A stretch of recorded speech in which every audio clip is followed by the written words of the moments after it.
Hey everyone, and welcome back. Today, we are stepping back in time to one of the most pivotal moments in American history, the Battle of Gettysburg. Picture this. It is the summer of 1863. The Civil War has been raging for 2 long years. General Robert E. Lee, leading the Confederate Army, decides to take a massive gamble. He marches his troops north, deep into Union territory, hoping a decisive victory on northern soil will crush the Union's will to fight and end the war. His target, small, unsuspecting town in Pennsylvania called Gettysburg. The Union Army, under the command of General George Meade, rushes to intercept him.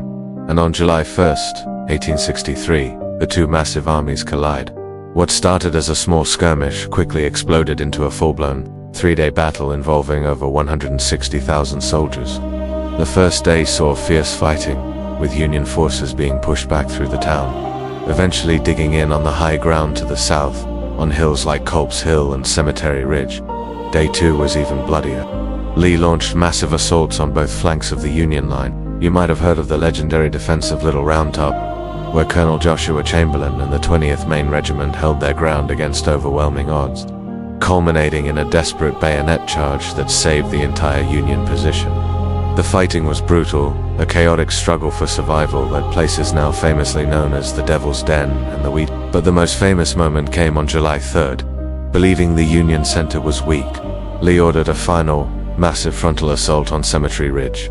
This became known as Pickett's Charge. Nearly 13,000 Confederate soldiers marched across a mile of open field, under relentless Union cannon and rifle fire. It was a catastrophe. The charge was repulsed with devastating losses, shattering the heart of Lee's army.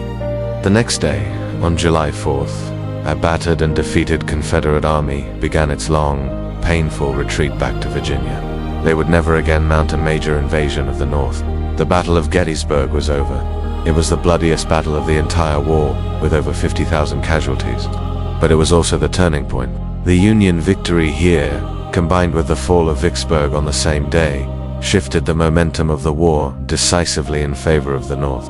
A few months later, President Abraham Lincoln visited the battlefield to dedicate a national cemetery.